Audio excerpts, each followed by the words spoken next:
This week's episode of This Is Only a Test is made possible by Ahrefs. Ahrefs is a digital subscription-based software for search engine optimization. This all-in-one SEO toolset does absolutely everything, from content research and keyword analysis to technical site audits, rank tracking, and backlinks analysis. Ahrefs gives you all the insights you need to research and monitor your niche, then rank your website on the top of search engines. Ahrefs has a 7-day trial for only $7. Sign up today at ahrefs.com. That's spelled AHREFS.com. Hey, let's start the show. For Thursday, April 11th, 2019, welcome to This Is Only a Test, the official podcast of Tested.com.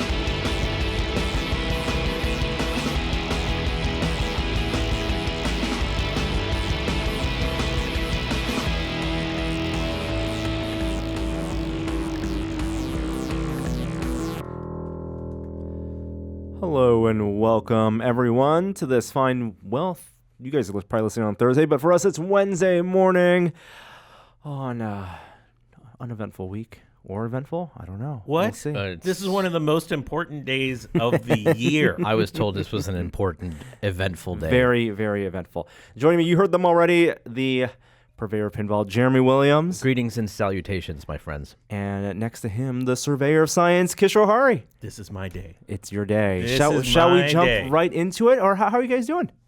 I'm doing fine.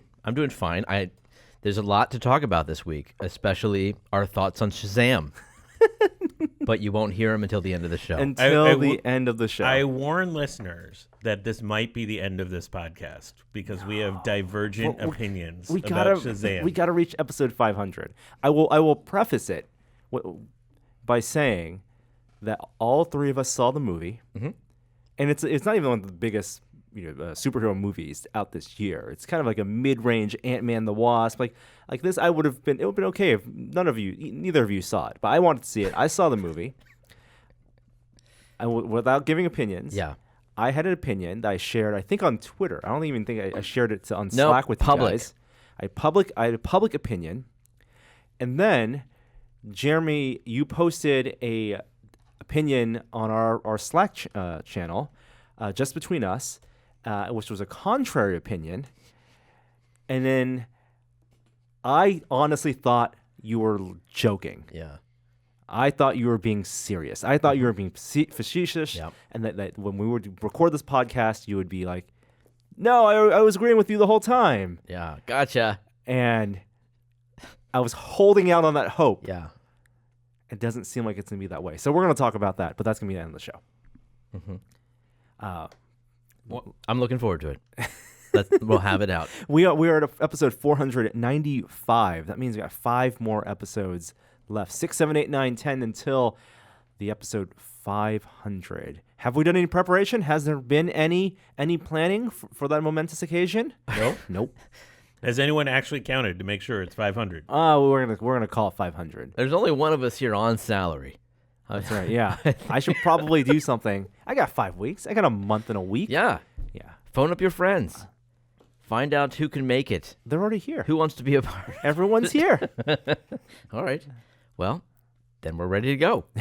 How many mics can we fit in this room? Well, what do we think we should do? Should we can't have reasonably more than like Why don't we have listeners? 5 or 6 people here. Why don't we have listeners send in suggestions of what they want? Yeah. Yeah, or tweet. Tweet's easier. Yeah, sure. Mm-hmm.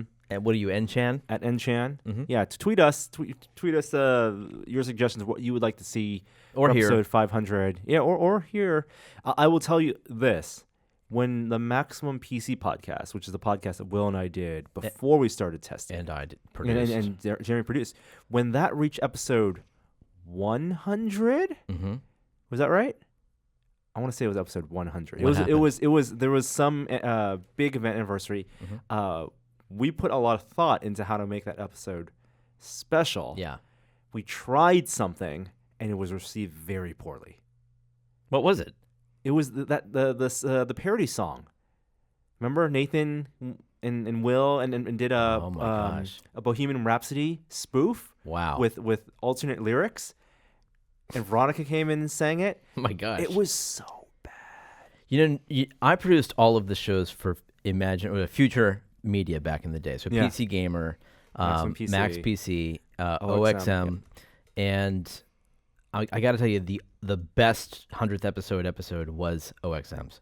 They did an awards show where they went out and they talked to all of the moguls in games media in Xbox land, and they interviewed them as if they were on the red carpet separately, and then we edited it all into a show with audience sound effects in the background. We had an announcer come in to do this third-party like booming voice. Yeah. It was a really, really good show. That sounds like a lot of work. It was a lot of work. It sounds like a lot I of got planning. paid an extra $100. Oh my goodness. Yeah. Wow. I'm trying to find. Somebody needs to find that Veronica Belmont Bohemian Rhapsody parody and send it to us. I can't remember find it. I don't remember who wrote the lyrics, but it was a Bohemian Rhapsody. Probably Nathan. Or Will. I remember getting the script and then going upstairs to the podcast recording room, and individually everyone sang part of the song. And I don't think you produced that one, Jeremy. It was Andy Bauman. Oh, this was after I'd come on board to do Core. Yeah. So we had a separate producer, and I remember. That's why it went downhill. Wow. No offense, Andy. And there was no music. Like, it was basically ADR. I was singing it, and then the music was matched in later. And for some reason, it was before auto-tune. I think auto-tune would have really helped, but it was off-key. Auto-tune's never helped anyone. The background track was tuned to the wrong key as the singing voice, so everyone was off-key. But I think conceptually, it was just not what people wanted. Yeah. They didn't want this like gimmick thing. They wanted just to hear the hits. So your point is, let's do something people want, and to find out what that is, let's ask the people. Yeah, and we're doing it right now. We're asking you right now, the people who have listened. If you've listened since episode 1, since the year 2010, let us know what you want. I still think bringing back some great segments. A top 10 listing of the greatest sound bites. Our outros are sound bitey. Yep. And if we could bring back maybe the top 10 outros, we can go through. That's work I'm willing to do. Mm-hmm. I have found the podcast. You found? Was it episode 100? It's 100th podcast spectacular. Oh, how quaint! 100 episodes. Wow, you had a lot of people on that show. Dan Amrich, Kat, Captain Spaulding.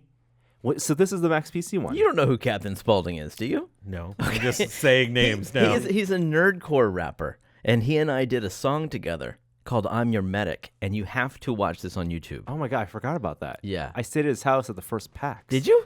He's in Seattle. He's in Seattle. Yeah. He was one of a Team Fortress 2 player. We're going back. We're going to go off the rails through memory lane. We're going to save this for the 500th episode. We've buried the lead too much. Let's get to our first segment.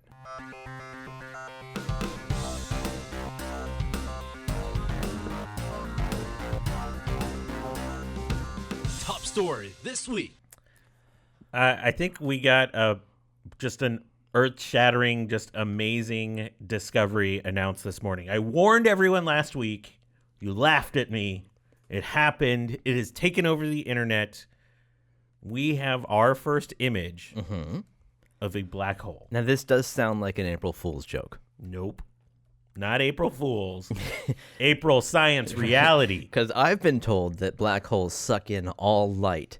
And I've also been told that the way photos work is light hits film, and that changes something that I get to see. Yeah, those are correct.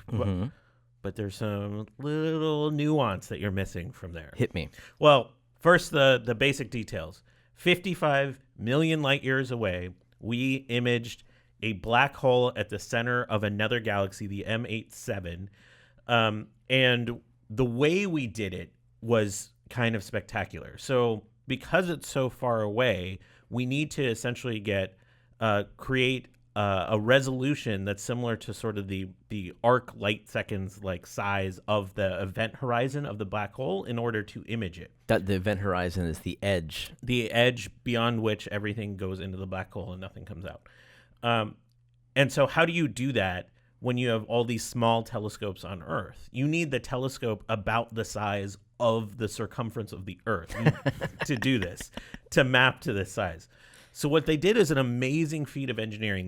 They linked up a series of radio telescopes across the Earth, sync them with atomic time clocks so they would have the same timestamp, and essentially created 4 days over the last, I think it was a couple weeks ago, where they were, no, it was just a week ago actually, 4 days where they were all going to point those telescopes at the same black hole and image together. And using just the variation of the timestamps, they're able to develop an algorithm that was going to stitch all of the images together. So essentially, they turned the Earth by linking every major radio telescope on the planet together into one big dish. And each radio telescope generated about 35 petabytes of data per hour of collection. Whoa. Wow. So there's an enormous amount of data that's being collected that had to be synced. And today, this morning at 6 a.m. Eastern, they had joint press conferences at 7 different locations around the world at the sites of many of these telescopes, announcing the construction of this first image from that data. And the reason it works is essentially, so yes, a black hole has an event horizon beyond which nothing comes out. So any light that will go into that event horizon gets sucked in. Around the event horizon is something called an accretion disk, which is a series of mass that we think will likely be moving in sort of in a direction. And because there's so much extreme gravity from the black hole, that mass gets sort of pulled together and heated up, and it emits light as well. So there's a disk around the black hole that's emitting light.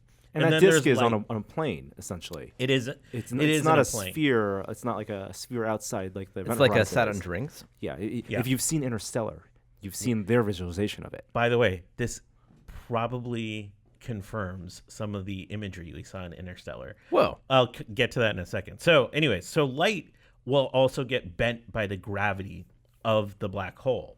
So there's, beyond the accretion disk, like closer into the black hole, there is something that we'd call sort of like almost like a photosphere, where light essentially enters from a certain angle, and because it's getting bent by the gravity, will just form a circle and just go in a circle around the black hole itself. But some light that's farther out will get bent by the black hole and then come out the other side. You're talking about photons orbiting a black hole. Because light is bent by gravity. So you can imagine if you have a massive black hole here and light is coming in at this angle and it starts to get bent, it gets bent around and out the other side. Yeah. And that's kind of what our telescope is seeing, is the light that is getting bent around. Slingshot. It's getting slingshot, but you don't see the black hole that way. What you're actually seeing is the shadow of the black hole that's being sort of cast by the light, because essentially you're having light hit this object, hit, quote unquote, and you're casting a shadow of it, and we're imaging that shadow. Shadow is it's a funny term right, here. Right, you have to kind of reconfigure your brain, understand what you think a shadow is. Well, we're used to thinking about light just traveling in straight lines for a lot of our imaging. This one, it doesn't. And so it creates all these weird effects. And one of the, I think the strangest things about it is that if you look at the image, there's a part that's brighter, of like the kind of like orange mass around like sort of the black circle in the center. And it's brighter because that accretion disk, that stuff, is moving. And in this case, it's moving in a clockwise direction. And basically at the 6, if you're thinking about it as a clock, that stuff is actually closer to us. It's moving closer to us, where we are as the viewer. And so because of what's called relativistic Doppler effects, it appears brighter because it's moving closer to us. So they're able to actually understand from this image the mass of the black hole, the movement of matter around it, the direction it's moving.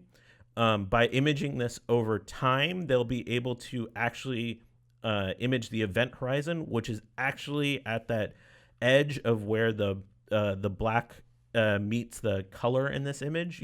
You'll be able to see the event horizon, where it is the last available thing that you can actually see. Did they not capture over time? Did they really only capture a moment? No, but we'll be able to see if we image this like a month from now. That kind of time. Gotcha. We'll be able to see how things are moving. This is they call this direct observation because it is like we're seeing light interacting with this black hole. But in it's this not way. pixels. No, but you it's- can't. right, That's not right, physically exactly. possible. Yeah, but it's a interpretation of the data. This will also give us a pretty grand understanding of how gravity works in a black hole. This picture looks like nothing, and some people are kind of making fun of it because it's a little fuzzy. But it's going to be, it just changed the nature of how we understand how black holes work. It does? I thought it confirmed how we thought black holes It work. confirmed a number of things, but also there's data that hasn't been unpacked here that might change our understanding because there's multiple competing theories, one of which was put forth by this physicist Kip Thorne at Caltech, who just in his spare time decided to become a screenwriter, and he wrote this movie called Interstellar. And one of his ideas is that if you looked in a plane at a black hole, you would see the accretion disk straight on, and you would see this ring formation around it because light from the disk would bend from the black hole from the back and come around to the front, and it would do that on the top as well. So you'd get a ring, but then you would still see the disk in front of the black hole as well, which gives you that interstellar look. I need to revisit that film. The Oh, yeah. film was okay. Okay. But the image from it could be correct, and this might confirm that.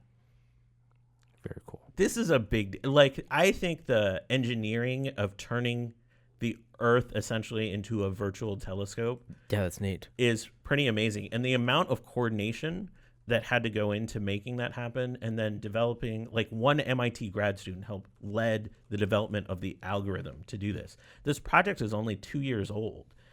So they executed it incredibly fast. It's sort of a testament to what's possible when we work together like that. There's incredible write-ups on this. I recommend there's an article in Physics World on this. Derek Muller from Veritasium does a really good deep dive into why the image looks like it does. Just keep reading about this. I think this is one of the most important science things that we've seen in the last 5 years. Whoa. Yeah, Wow. it's a big deal. I mean, between this and gravitational waves, Gravitational waves is cooler because it legitimately confirmed an element of relativity theory. This will also help confirm certain components of gravitational theory, but I mean, it's a black hole. It's a photograph. the MIT grad student was Katie Bauman. Yes, I want to give her credit for that. And that was just 2 years ago when she worked on the algorithm to stitch together these measurements. How far away is this black hole? Is this at the center of another galaxy, you said? 55 million light years away. In the center of another galaxy? Yeah. Which galaxy? I don't remember the name of it, but They all look the same. yeah. But the They all have basically accretion disks. so the other Spiral. thing this group of telescopes looked at is the black hole at the center of our galaxy. Oh, And yeah. So that image is forthcoming. Well, I assume the photo is going to be clearer. What do you think? What do you do with that data? I don't know. Store it somewhere. Really? 35 petabytes I an have hour no idea what per to do with that radio? data. That's a good question. Right? Is that these compress it? Do you? Yeah, I want to know how they transferred it, to each other, to a central computational, hub. FedEx. I don't know. I mean, all of it was sort Thumb of, drives? Yeah. Yeah. all of it Do not was eject. fed through. All the analysis was done in one central location in Germany at the Max Planck Institute. Yeah. But that's a great question. How did that data get there? And what's going to happen with it? And yeah, so many questions. This is developing as this image just came out this morning, so we'll have more to say about it later. But that was our top story this week, so let's move on.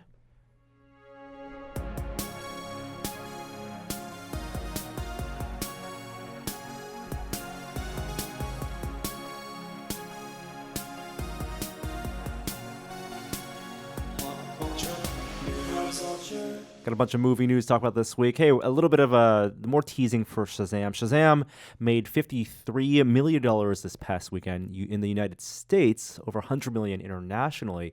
So it seems to be another hit for DC. Obviously not on the scale of a Wonder Woman or an Aquaman, but 92% on Rotten Tomatoes. So it's got greenlit for a sequel, and Probably not the same budget as Aquaman. oh no, either. I think it was made for under $100 million. Yeah, definitely a little bit of a smaller scale movie. And the sequel has already been greenlit. The writer of the first film is coming back. That's Henry Gayton, and that's all I can say about that. All right. Yeah, a little bit of Shazam news to tease our upcoming Shazam discussion. One quick question on this. Yeah.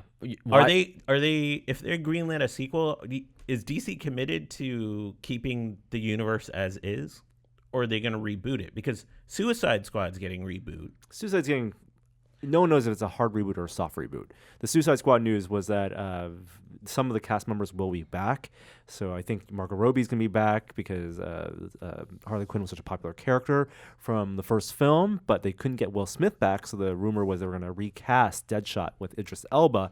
But they've then walked back from that and said they wanted to leave the door open for Will Smith to come back as a character in the future. Mm-hmm. So Idris Elba would play a unnamed, at least yet unnamed character. You know, if you stay to the end of Shazam, you already know that they're messing with the universe because someone shows up. Yeah. Right? We'll get to that. I think DC is in this really, really interesting position where they tried to do what Marvel did with building movies with crossovers and that would build up to something. Did it a little too quickly, and as everyone kind of agrees on. But what has come out of that are some characters that people really love and some performances they love. So like Gal Gadot as Wonder Woman and Jason Momoa as Aquaman and even some of the other characters like The Flash. Now, some of those movies, those spin-off movies are not happening. Like, for example, Ezra Miller as The Flash may not be happening because DC wants to take a different tone. They don't want to necessarily continue on what Zack Snyder had built up in Justice League and Batman v Superman. So I think they're just going to make movies that work as standalones, and whether or not they will tie together or whether that will make sense in a kind of MCU style with continuity and canonical characters and performances will not matter that much. I mean, the Joker movie coming out at the end of this year has nothing to do, presumably, with Suicide Squad's Joker, Jared Leto, or any of the other previous iterations of Batman or the Joker. I just get the sense DC is throwing things on the wall and seeing what sticks. Yep. Which is fine as long as the thing they're throwing they have confidence in. So don't you think that they have $100 million of confidence in everything they throw at the wall? They should. Yeah. They should. So they just don't know. But they don't need it to build up to a $2 billion Avengers Endgame style, Goliath. They have to accept that. They have to. That's fine. They also have some future movies that are rumored with The Rock, with Dwayne Johnson playing Black Adam. Oh, you're getting too much Shazam. Too much Shazam. You know, I plan to have a lightning sound effect for every time we say Shazam. Yeah. I thought that would have been funny, been but by now it would have been annoying. Oh, yeah, totally. Birds of Prey, I believe, is the next one on the slate. That's with some of the female heroes from the Gotham City world. And then The Batman, Matt Reeves' The Batman, is going to go in production. Who? Probably. Matt Reeves is the director. Oh. He did the last two most recent Planet of the Apes films. Do we know who's playing Batman? They have not been cast. All signs point to fans wanting Armie Hammer playing a young Batman. Okay. I'd be into that. Yeah, it could be all right. Going back to Marvel news, Avengers Endgame comes out in... How long, Kishore? How many days? 2 weeks? It's 2.5 weeks at this point. I'm doing the full... 2 weeks, Kishore, when people are listening to this. It's Thursday the 25th. Yeah. Well, that's why I said 2.5. But I'm doing the full calendar rewatch, where if you watch a movie every day, you basically get to Endgame right on time. Cool. That's really cool. When you get to Infinity War, do you cross your fingers in the end and hope you'll survive the snap so you can watch Endgame? What are you on? I know Thanos is it smiles upon me. I just had the Avengers was last night. So today is actually don't remember what today is. That was a good night, wasn't it? Oh God, That's one of the good best. night. End of Phase 1. I love Avengers. What was the first movie Phase 2? Was it Iron Man 3? Might be Iron Man 3. It was. Or was it Cap? Was it Winter Soldier? It was Iron Man 3. It was Iron Man You 3. said you know yeah. that Thanos smiles on you. Do you think he had any thought about who survived? No. Okay. So Dispassionate at random. so it doesn't matter if he smiles on you. No, I think he smiles on me either way. I see. Oh. No tears are shed. Right. If Kishore doesn't survive the snap. So Avengers was the end of Phase 1, what they called the Phase 1 era, 4 movies culminating to a big event movie. They've done now, this is end of Phase 3, with 2 Avengers films, right? Infinity War and Endgame. And so the question has been, what is Marvel's plan going forward? And the only indication they have that Kevin Feige has given is that They well, wanna we know make the more slate- money. Yeah, they want to make more money. They have to make more money. It's one of those things like, it's like speed, right? If the bus slows down to under 40 miles an hour, it's going to explode. If Disney stops making Marvel films that don't make $1 billion every year, someone's head's getting cut off. Pop right? quiz. So Marvel's next phase is, they're calling it Phase 4, and it is a 5-year plan, which seems to be a more spaced out plan. They're slowing things down a little bit. Because if you think about the first phase for Marvel leading into Avengers, that wasn't 5 years. Avengers was 2012, and Iron Man came out, 2008? Yeah, so about 4 years for that. And then things have, of course, ramped up with Phase 2 and Phase 3. That is a lot. Because they're doing 2 movies a year They're now. doing 2 movies a year. That is a lot of movies. And That's so 10 movies. I don't think it's going to be 10 movies leading up to an event. I think what we're going to see are some, like DC's doing, some movies, and what Marvel has done with some of their films that can be feel a little more standalone, that don't necessarily have to be moving the serial nature of the universe. I mean, I would expect some sequels, like Black Panther, Doctor Strange. Guardians. Guardians 3 would be part of that. Sure, Captain Marvel 2. Yep. Yeah, Captain Marvel 2. I mean, that's already like 4 or 5 films right there just with the sequels. And then maybe some standalone stuff. Well, they announced, the Eternals, Oh, Shang-Chi. They've announced Doctor Strange? Doctor Strange 2 they announced as well. Scott Derrickson's coming back. And then maybe that Widow movie that was promised. Black Widow, years that's ago. right. That's right. That could have been good. That's they have casting for that already. David Harbour is going to be in that. Rachel Weisz is going to be I thought in you it. were going to say like Scarlett Johansson's been cast. Oh, yes. You think she might be the imposter? Oh, I think she's totally a Skrull. Yeah. We talked about this. I think that would be a fine thing to have happened if you. That means there's just 2 characters. You have Scarlett Johansson, Black Widow, and then she can play dual roles. And you know how actors love playing multiple parts now in films, especially with the motion camera technology that allows you to shoot a scene twice and have the actor play both sides of it. You can have, that would be a fun technical challenge and a fun directing challenge and a performance challenge, for that matter, for them to do if they were ever to do a Secret War. And that's a good point. storyline. The Skrulls, they impersonate somebody who exists. Yes. So it's not like they take the place of. Yep. Yeah, I like that. So you could have an actor in Skrull makeup as well as in their normal human-looking form. The press junket for Avengers Endgame is underway. Big part of the cast, I think we're in Anaheim doing some talks. There's nothing was given away. No spoilers were revealed or leaked. They did some fun polling of like, do people prefer Cap with his beard or without his beard? That's important. Did you like what they did with the chairs? Oh, they had for Avengers Infinity War, when they had 20 something cast members on stage to promote it, everyone had these big seats, and for Endgame, only the surviving Avengers were part of the press conference, and so they had empty seats left out for those who could not make it because of their scheduling or because they weren't invited. Sorry, Peter Parker. That's good stuff. I thought it was pretty clever. Sorry, Black Panther. So, isn't Star Wars Celebration this weekend? It is happening right now. As you're listening to the 11th, Oh, the that's 13th. true. Yeah, in Chicago. I wonder how long until there's a Marvel version of Celebration. It's a really good question. Maybe I'm that's sure just Comic-Con. I mean, isn't No, that no, what Marvel- D23 is becoming? Yeah. But D23 is less of it's more still catered to the Disney fans, so people who love the parks and the history of the parks, and that may not have a big intersection with people who want to wear superhero T-shirts and Fair. and just watch the movies. I do think you're right. I think that it is, if it of interest for them financially and something they can use to make announcements. You're right that D23 is the place where they announce the slate and they have all the We upcoming need releases. the new Kevin Feige. Here are the next few films Yeah. because when he did that before, it took us through basically roadmap. where we are now. You want the roadmap. You Right. want that chart on the wall that has the logos on the years and like they have placeholders for the movies haven't announced yet. They can't do that till after Endgame, though, right? Because that's spoilers. Right, Yeah. but that means in the next year. I mean, what would be the benefit of doing a Marvel con as opposed to like a Star Wars celebration, right? Like Money.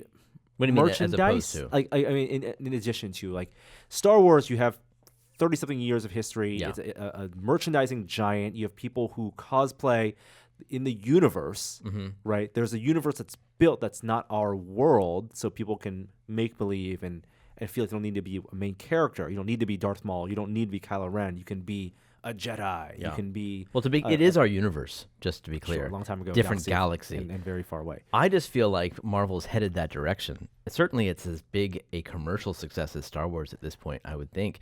And I personally, maybe the reason I have that thought is I find myself enjoying Marvel films more than Star Wars films these days. And so I just feel like But you want to go? the momentum is headed that direction. But what would be the appeal in going? Norm, I don't Do want to you- leave the house. Of course, I don't want to go. But I'm saying it seems like people would. Yeah, I think people would too. I think it wrests away control from like Comic-Con and C2E2. But they and don't all need that. Comic-Con. Remember when Yeah. Apple used to do, not WWDC, when they used to do Macworld, and that's where they made the announcement. That's where the iPhone was announced, and the Apple said, "Hey, we don't need Macworld. Yep. We can do our own thing, and people will listen." That's kind of how Marvel feels about Comic-Con. I mean, sure they'll be there, and then maybe it's a place to promote their Disney Plus streaming services. But and- that's different. There's a difference between press and fans. It seems like the fan events are thriving. PAX, BlizzCon. which is Comic-Con. The Comic-Con's a fan event. Yeah, exactly. That's why I don't see them leaving Comic-Con. Oh, I mean, there were years when Marvel didn't want to be there. They didn't have a big presence. Now they kind of have to be there because that's where the fans are. Yeah. If they created an event, like a 3-day event that was all Marvel all the time, I think that would crush. I think it would do so well, especially if they packed it with like a Feige, announcement, like keynote, and they had signings. Here's actors. your B actor signings. Remember that one character, that one kid who was saved by Captain America? There'll be a queue, like 100 people long. For Right? that. Yeah. Get sign the take a photo with who are exclusive some of your merch, costume contest. Like we can just keep going. Mystery Isle of boxes. Forgotten Stars. Science of. By the way, I'd love to host that panel, Marvel. He'd be good at it. Cosplay contests, prop building contests. Yeah, I mean, they could. There's no reason they couldn't do it. I just don't know whether financially it would. They could make a lot more money elsewhere, plenty of other places. They wouldn't need it. Yeah. But they always want more money.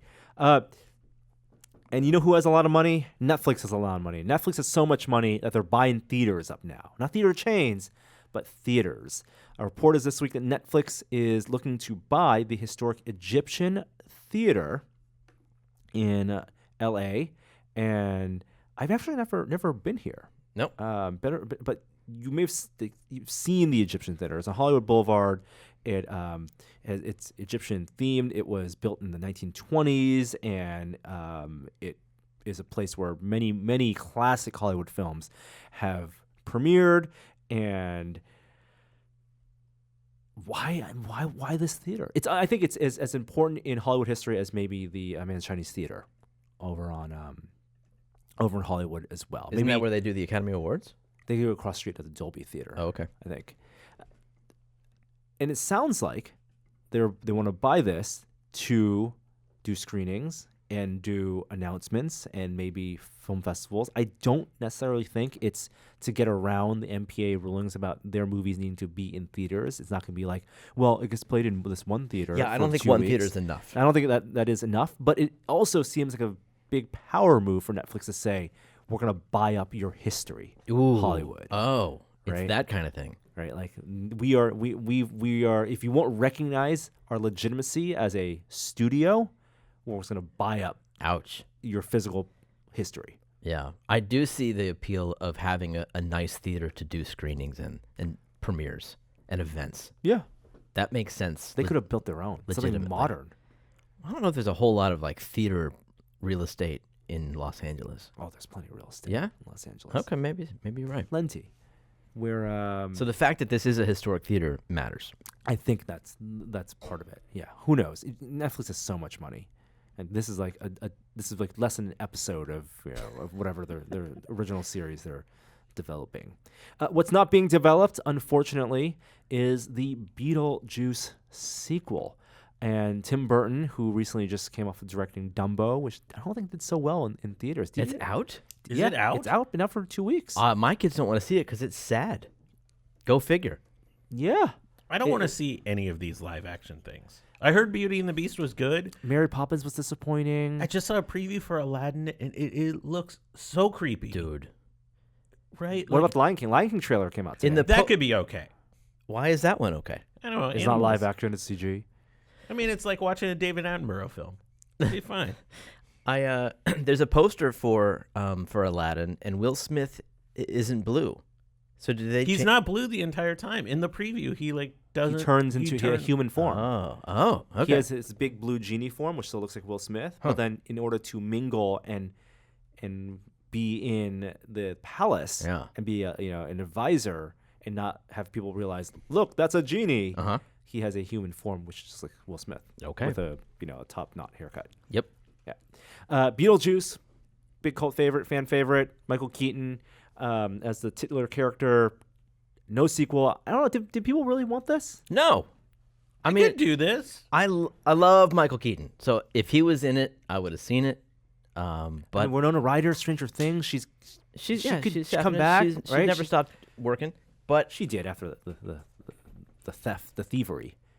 I think Tim Burton's kind of hit and miss. I wouldn't count on him to hit a home run, even though it's his own property. Yeah. I loved Beetlejuice as a kid, though. It's like one of those VHSs that I wore out. Yeah. And we watched it again recently with the kids, and it's still fine. It still kind of holds up in that Addams Family kind of way. Yep.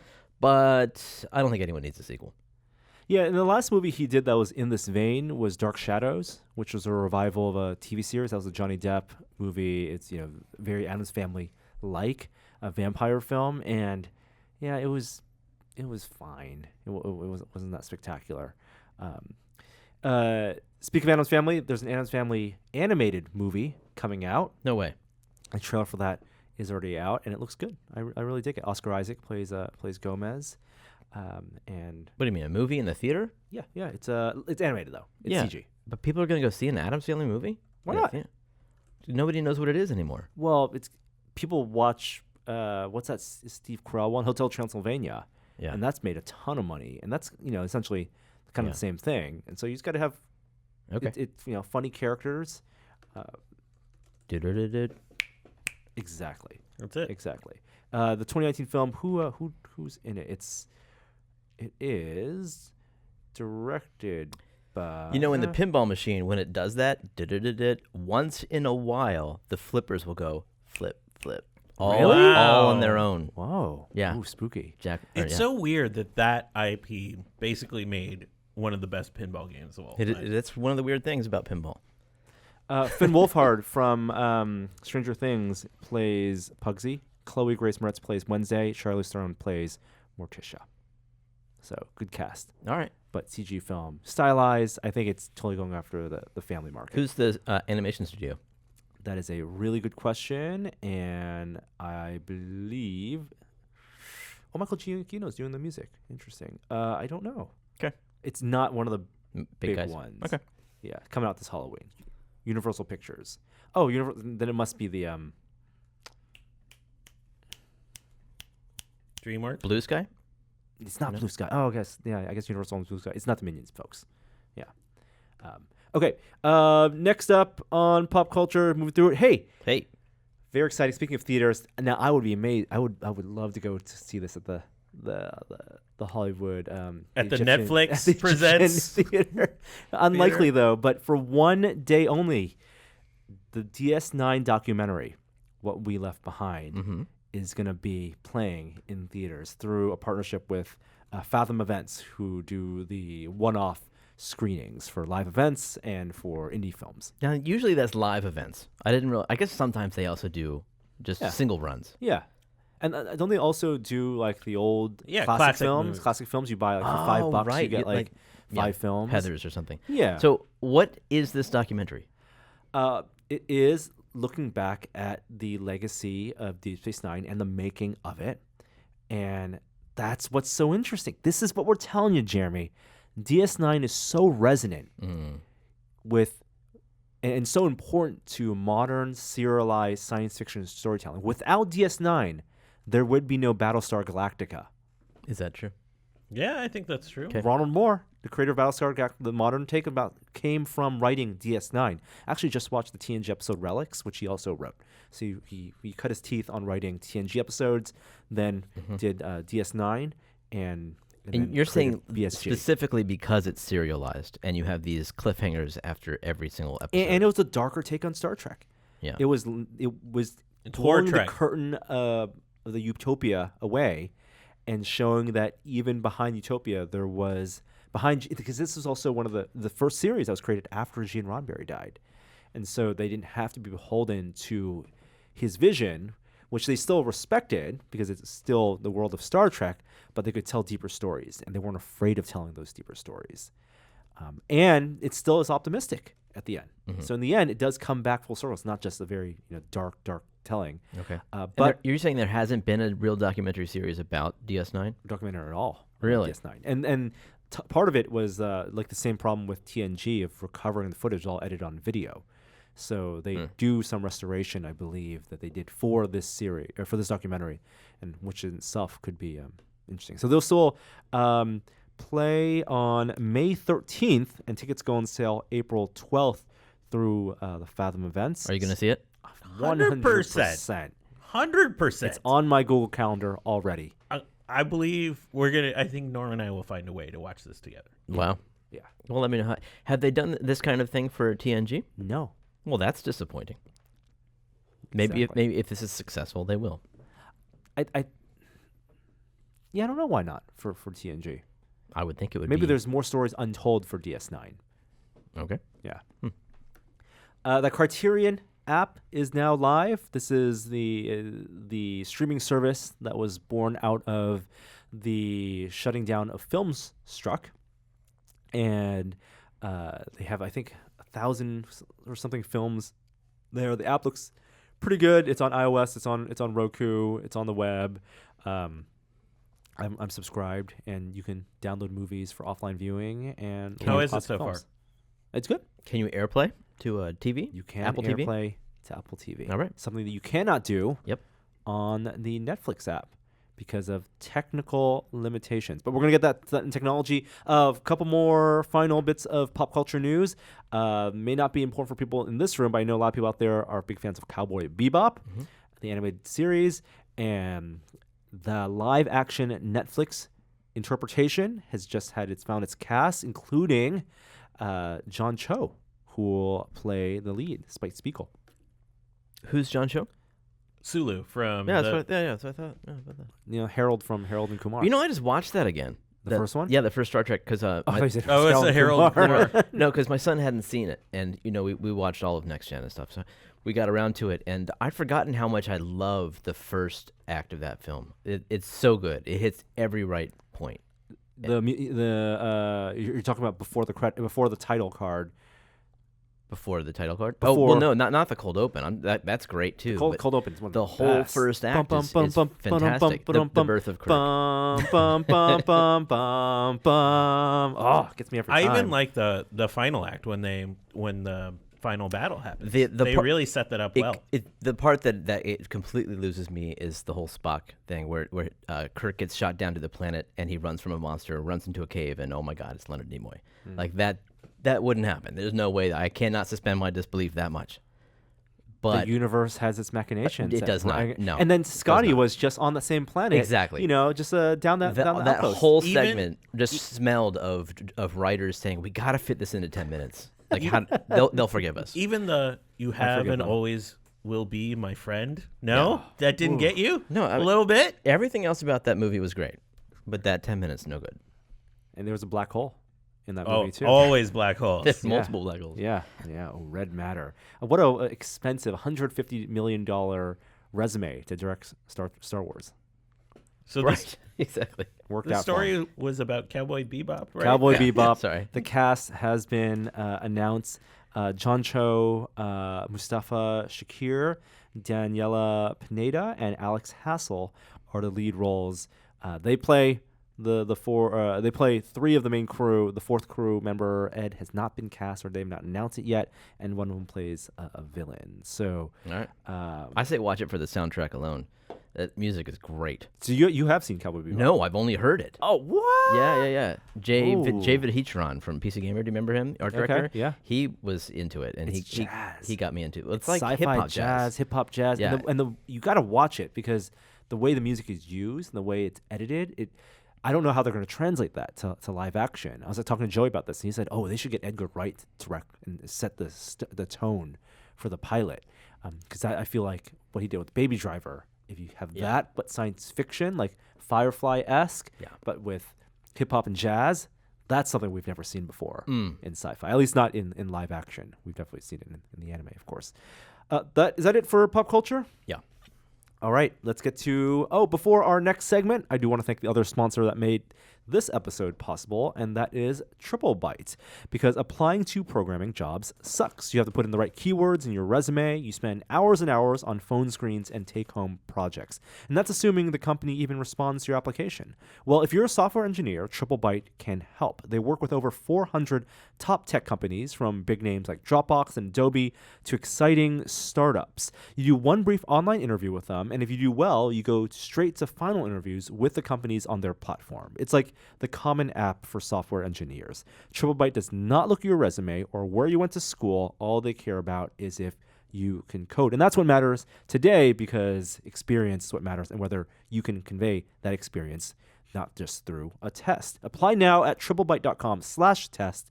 Again, that's TripleByte, B-Y-T-E as in 8 bits. As a special offer for listeners of the show, if you take a job through TripleByte, they'll offer you a $1,000 signing bonus. Again, that's triplebyte.com/test. And thank them for sponsoring this week's episode.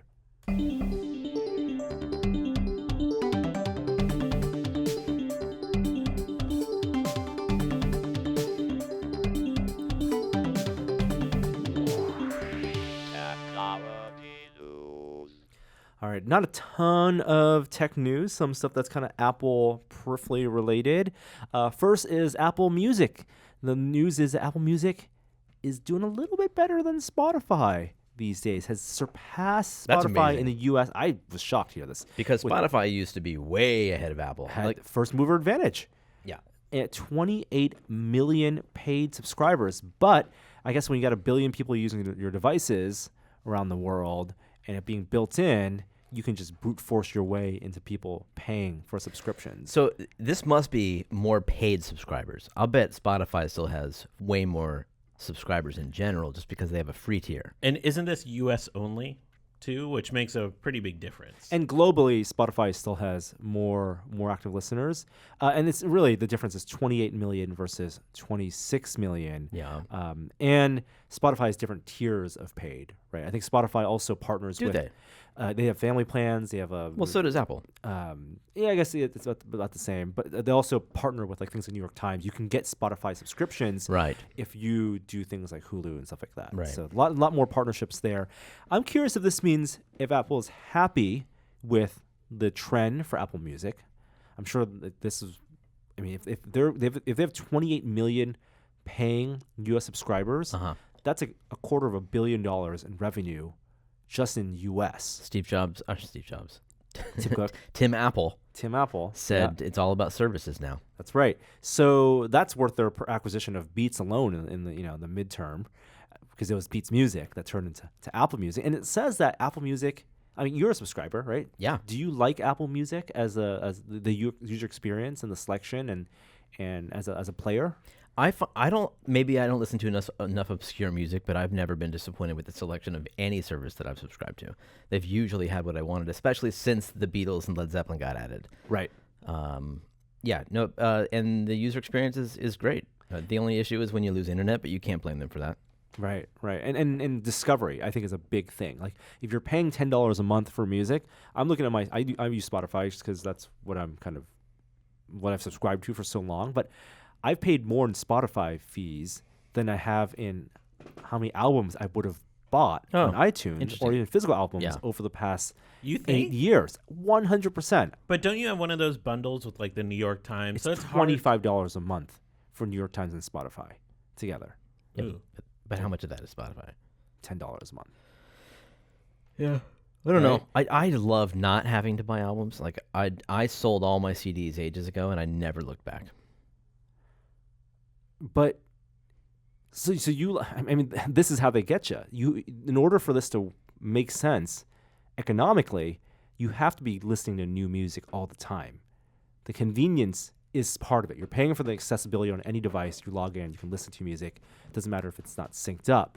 People are still buying albums. Well, there was the iTunes Match. There still is the iTunes yeah, Match. program. $25 a year. That's super cheap, and that would have been all your music and all the convenience of Apple Music. So that was if you bought an album, ripped it, or bought it via iTunes, you Yeah. pay $25 a year, it gets quote unquote upgraded or replaces that track you have on your computer Yeah. with the iTunes version, which is same as the Apple Music version, And now it's available in the cloud. and you get to listen to it anywhere on any device. That is way more economically practical if you're still in the habit of Yeah. discovering your own music So and buying albums. You're right. Apple Music does, for it to make financial sense, you have to be listening to new music. New stuffs. And do you do that? I find that I don't enough.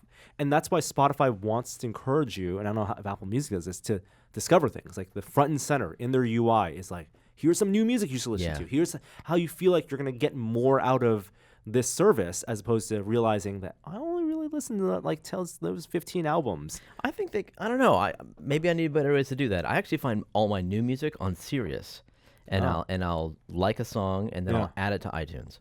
How is that a streamlined process where if you like it on the thing? It's usually a Shazam thing, Ah. and Shazam makes that easy to do. Yeah.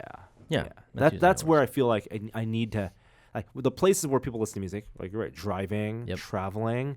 I need an easy way to bookmark those things when I'm not necessarily listening to them on the streaming service I'm already paying for. But anyway, the point is, people in the U.S. have adopted it. It's a scream success for Apple Music, and the question is whether this is going to be bundled in a new way, what their next steps are. To get their services business growing even bigger as they are preparing to launch not only their TV streaming service with Apple TV Plus, but also their arcade service. Are they going to do something like a Prime subscription, $100 a year? What do you mean? $150? Where you get everything together? Yeah. Yeah, I don't know. That seems anti what everyone else is doing. They want to do monthly, right? Yeah, but it's worked out for Amazon in terms of getting people just bootstrapping a ton of users onto new things for them, like Amazon Prime Music and Amazon Prime TV. You mean an all-encompassing subscription, not necessarily a monthly or annual payment? Yes, and all-encompassing. Yeah. Yeah. I don't know. That's a good question. If they were able to bundle it with upgrades for phones, Oh, God. right? Yeah, or free Apple Care. Or free or Apple Care, Yeah. then people would buy that in a heartbeat. Ooh. They have a lot of buttons they can press. Maybe. Speaking of Amazon and buttons, this thing may not have buttons at all. We're talking about Amazon's rumored wearable. I'm into this. I'm super into this. Their Amazon AirPod competitor. AirPods. And if you go on Amazon right now, there's a ton of knockoff AirPods already. So Knock off they're like- everything. yeah, I mean, really the interesting thing is how much. So how much are AirPods now? 160? I can tell you, More. actually, if you want the case and the AirPod and you get the brand new one, $200. So Amazon typically undercuts. So I would expect this to come. If this comes in at $100, this is going to be a massive win for Amazon. I think a bunch of people will buy this. The question is how good of a pairing experience is it going to be, because they have to go through someone else's ecosystem, right? Yep. So if you have to open the stupid Alexa app to pair, Or if it's that's not trouble. as convenient as how fast it pairs because of the dedicated chip that Apple has, is sound quality good enough?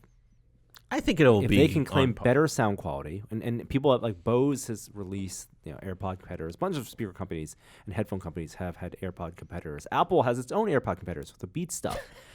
But AirPods, the growth of AirPods, which is a 2-year-old product now, maybe more, the popularity is just the on the street recognition, the status symbol of the AirPod. Yeah, I don't think it's kids the status symbol. love AirPods because Dude, that's so it says you have $200 to buy this thing you can put in your ear. It's jewelry. Oh, no, please tell me that's not true. I actually think 100% is. Hey, people with youths out there, ask your son. Ask your son, does he want AirPods and why? Fine, I will ask him that. He's never once in his life mentioned AirPods, but I will ask him. Now, maybe it's a box that you don't want to open. He would love a new phone. He would love like a newer phone. I don't, Sure, and the phone itself is a status symbol too, but this is a status symbol that people just leave in your ear. Athletes do this now. It's what may help turn Beats into $1 billion company. You're making me sick. All right. it's I'm so sorry. funny. This is Apple. This is marketing. It is so funny to me because you remember how much we would ridicule people that left in like Bluetooth headsets. Yeah. And now it's become trend to just have one AirPod or in, two AirPods. That's your which is strategy. the same thing as having a Bluetooth headset. It is in. exactly the same Is thing. the same thing. Yep. But in those Bluetooth headsets, I thought they were cool back in 2002. When you see them on like spy shows, and Jabra was releasing their headphones, and I was like, oh, yeah, I want a Bluetooth headphone that I can be. It's like Star Trek, right? Yeah. It's the communicator, and then end up being like contractors and lawyers who wear them all the time. But AirPods are that same technology, essentially, the latest version of it, and they've become a status symbol. One of the funniest memes I've seen online, have you seen this? Is this kid who's wearing over-the-ear headphones, and he lifts them up, and underneath is an AirPod, and the caption is, "Gotta stay humble." That's awful. It's funny because it's true. It rings true. Kids love AirPods. The youths love AirPods because of what they represent. But what Please don't call them youths. It makes me feel older than but- I actually am. you asked the question about these Amazon AirPods. Yeah. Are they going to sound good? And or will I even don't- presumably they do. I don't think that the AirPods sound good. I don't, and this is a real sticking point for me with these devices, is that they're rigid plastic earbuds. That style of earbud is just inherently not sound isolating. It doesn't create as good a seal as a silicone, or like the professionals actually have molds made for their ear canal so that the thing will go in there perfectly and create the right kind of seal.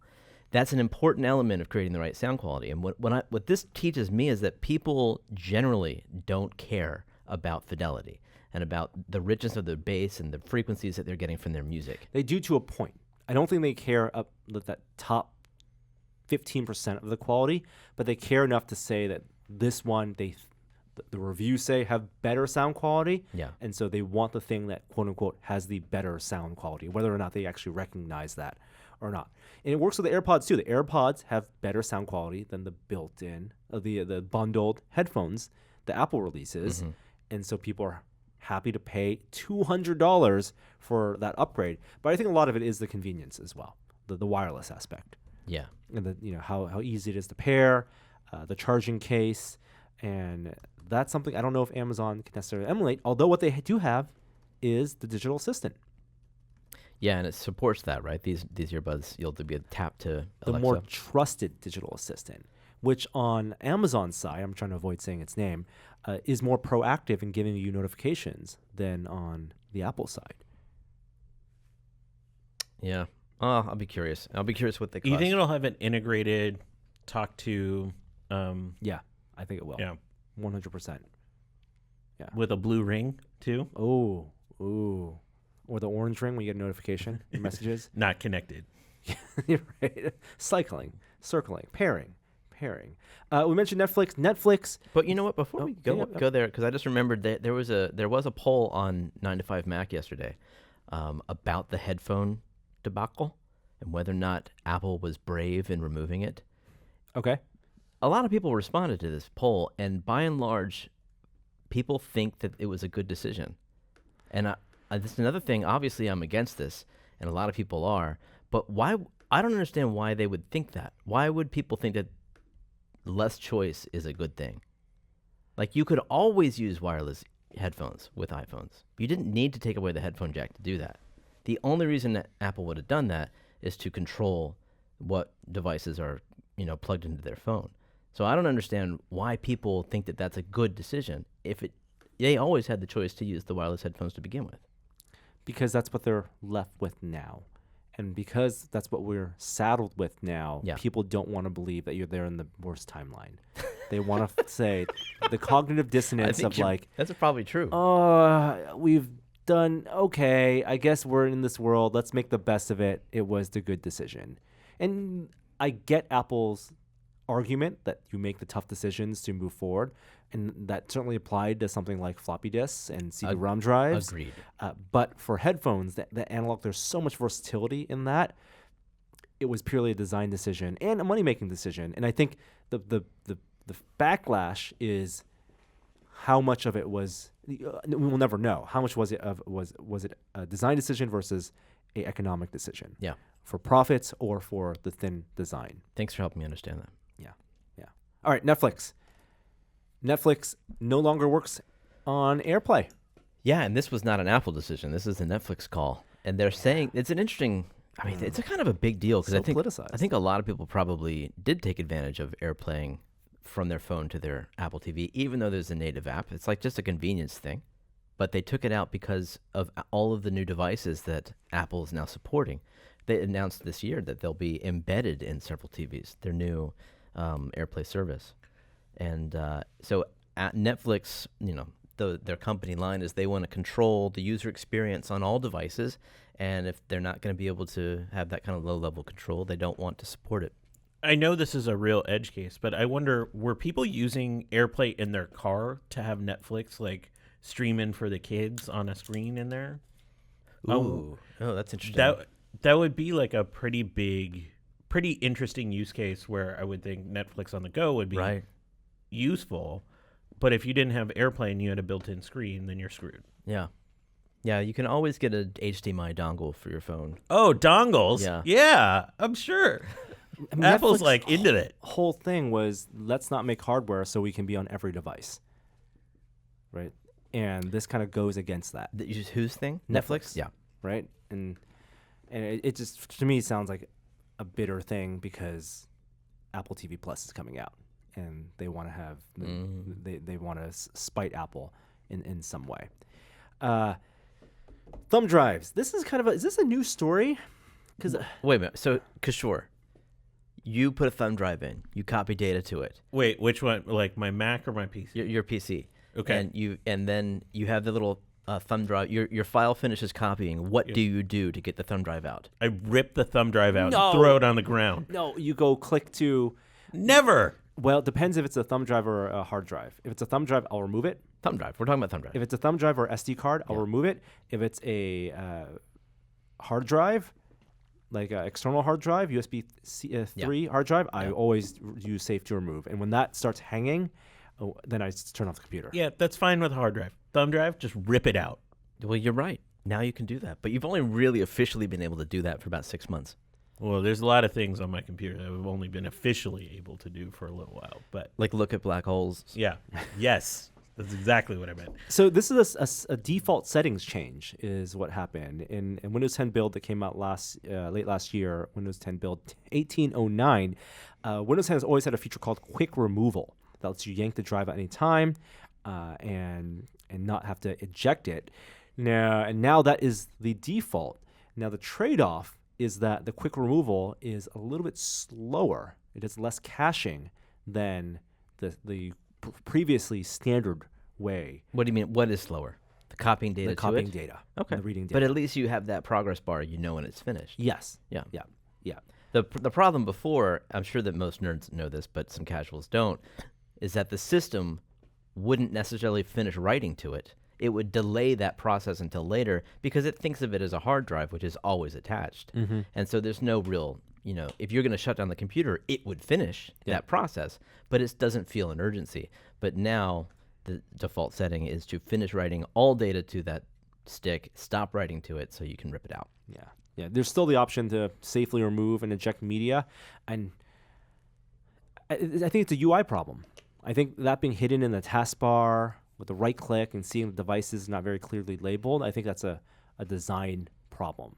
I think if it was designed better, like Apple, you just drag the drive into the recycle bin and that ejects it, and which I don't think that's necessarily never the made best. sense to me. It doesn't make sense, but it I think is a little easier than the right click, the multiple steps menu. Yeah. But I think you're right. Like that could be designed better as well, but it just needs to be something that people can figure out. Right. You still don't want to unplug the drive if you're transferring files, though. Although thumb drives, I mean, they're so cheap, they're pretty disposable these days. But your data's not.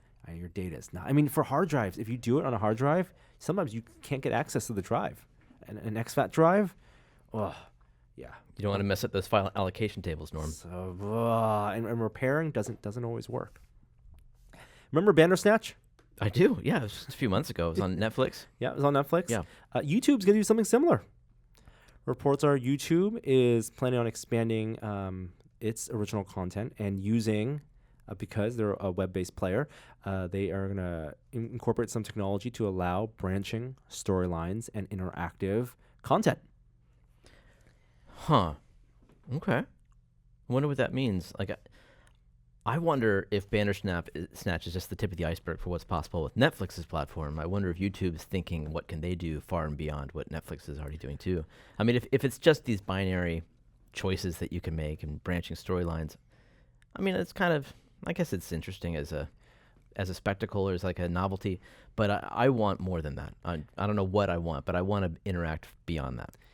You know, YouTube, because you're playing an app or the website mostly. Yeah, you can play it on TVs with the native applications, but as people do it on mobile, they already have more that you can do on it that Netflix doesn't have, such as chat. They have or comments. Right. They have comments. They have other videos. They have like data surrounding a video that can make it a little more interactive. And as opposed to trying to create whole new types of storytelling content, which I don't think necessarily we need, or I don't think production has figured out how to do effectively yet.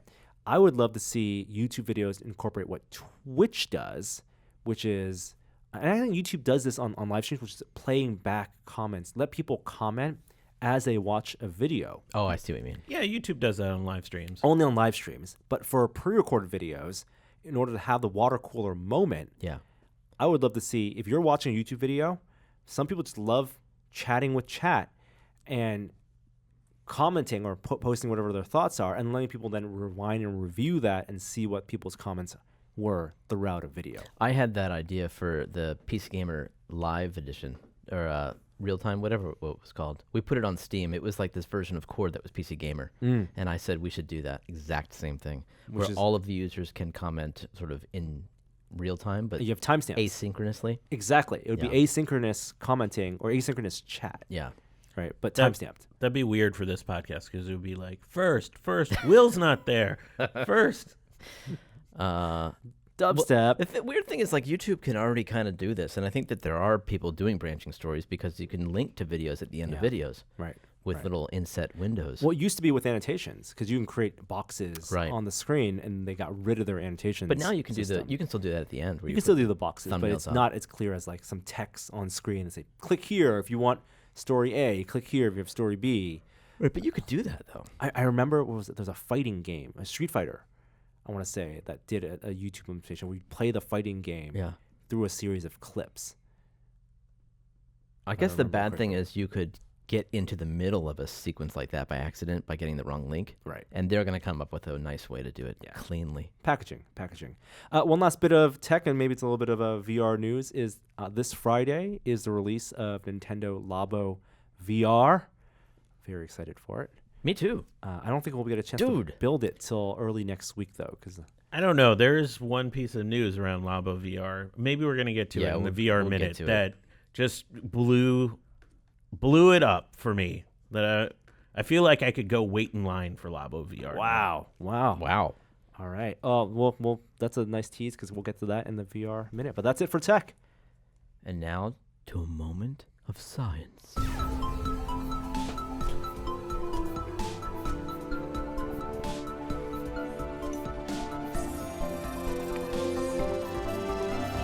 Now it's time for moment of science. You already had your moment in the spotlight. Yeah, but the other reason that today is one of the best days of the year is because the Stanley Cup playoffs start tonight. So here comes my altogether way too quick annual preview of the hockey playoffs. Ready? Go.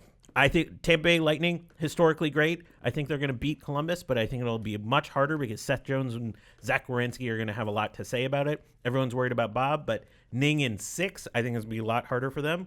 Bunch of jerks. Great run. Going to end quickly. I think it's just in 5. The ghost of David Volek will rise.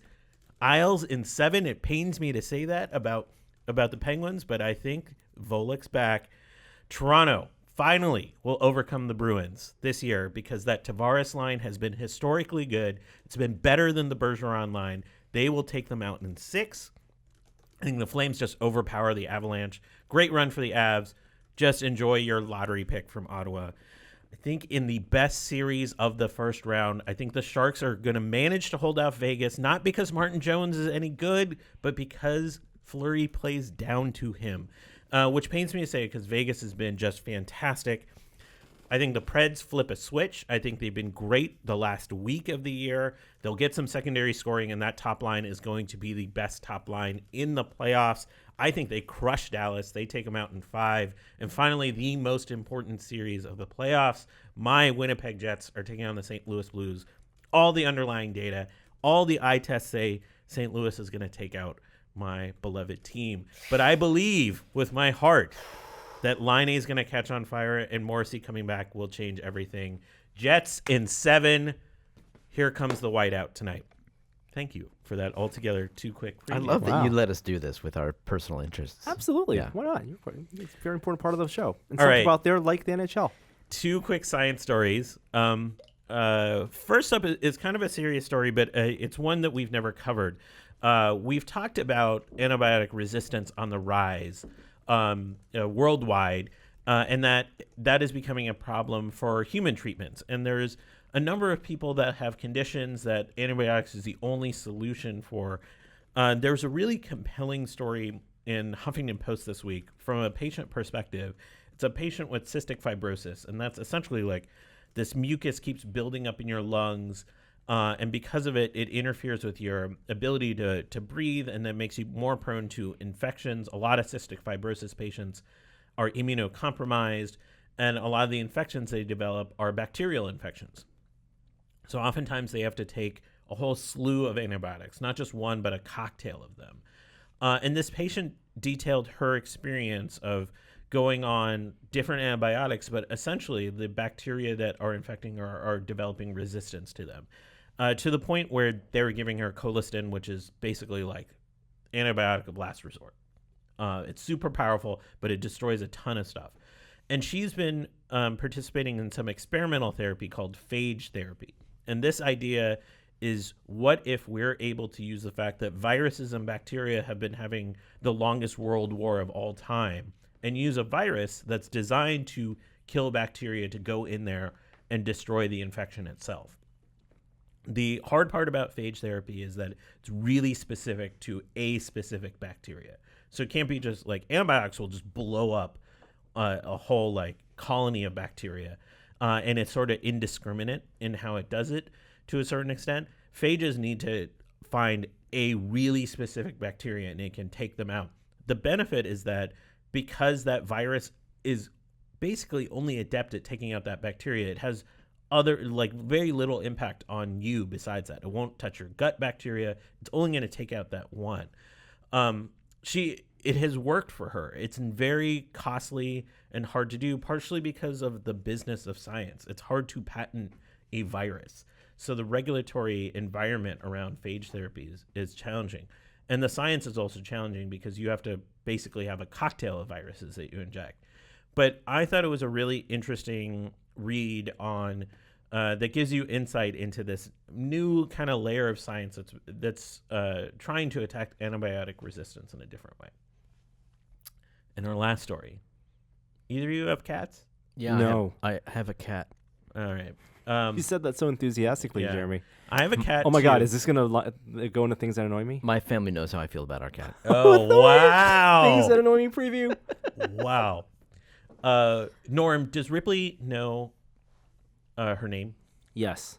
Yeah? Or recognize that it is something that's associated with her. Yeah, to but it's respond to it. identity response. Like, we'll turn and respond. So Yes. we've long known dogs can recognize their name. Can cats recognize their name? That was the most Vulcan answer I think I've heard from you in a long time. He's just You're showing welcome. his true She might- alien lineage. She might not know it's her name, but she knows it's associated with her. So we've long thought that cats don't know their name, or just cats are indifferent to us talking to them. A Japanese study was created where they had cats sit in their houses in their comfortable space, and people would speak 5 words to them, one of them being their name. The other words were all of similar length. And typically cats will stop paying attention to your verbal cues after about 5 words. Wow, So- you're generous. Yeah, well, so this was really a test to see if they would turn and respond to their name.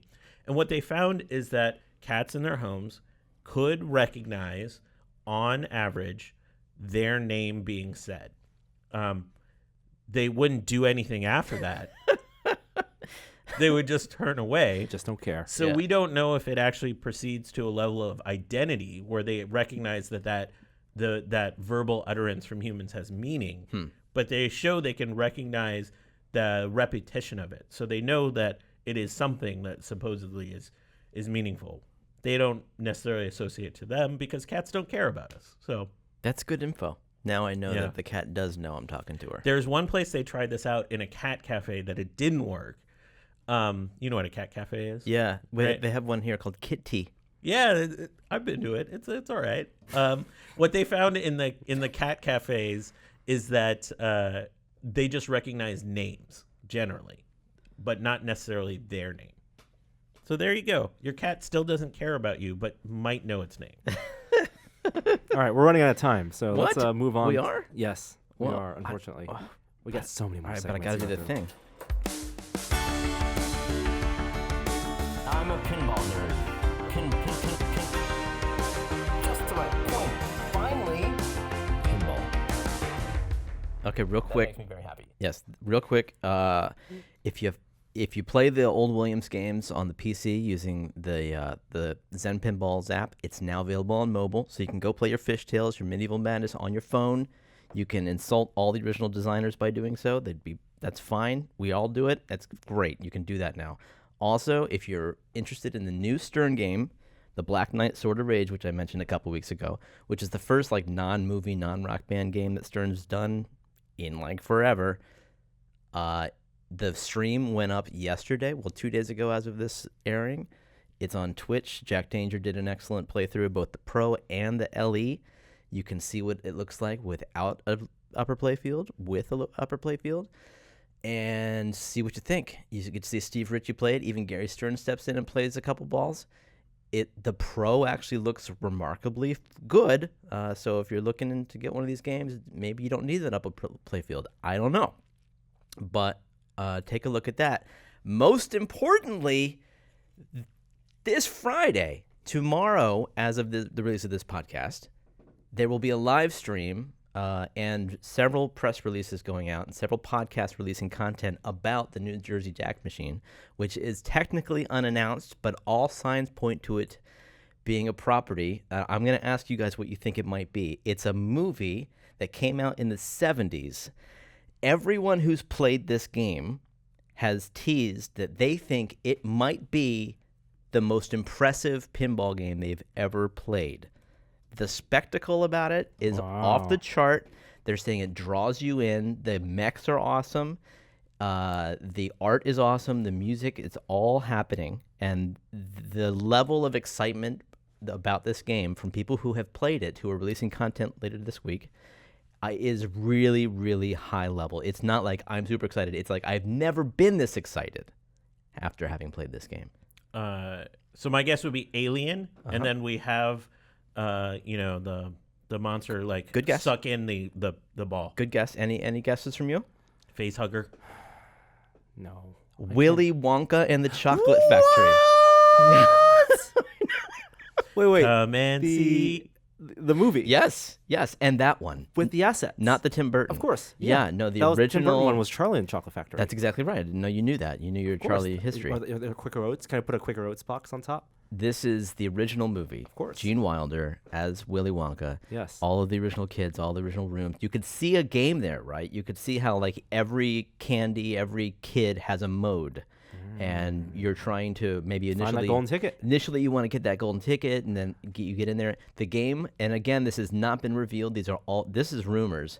I heard it's developed by Pat Lawler, who did Addams Family, who's out of retirement, who did Dialed In for Jersey Jack, and it's supposed to be like people who I'm telling you, people who are talking about it, who have played it, who probably shouldn't be talking about it because they're under NDA. Are saying that this is the game you've been waiting for. It has a screen and everything, clips from the film. All the license. Jersey Jack games have beautiful high definition screens.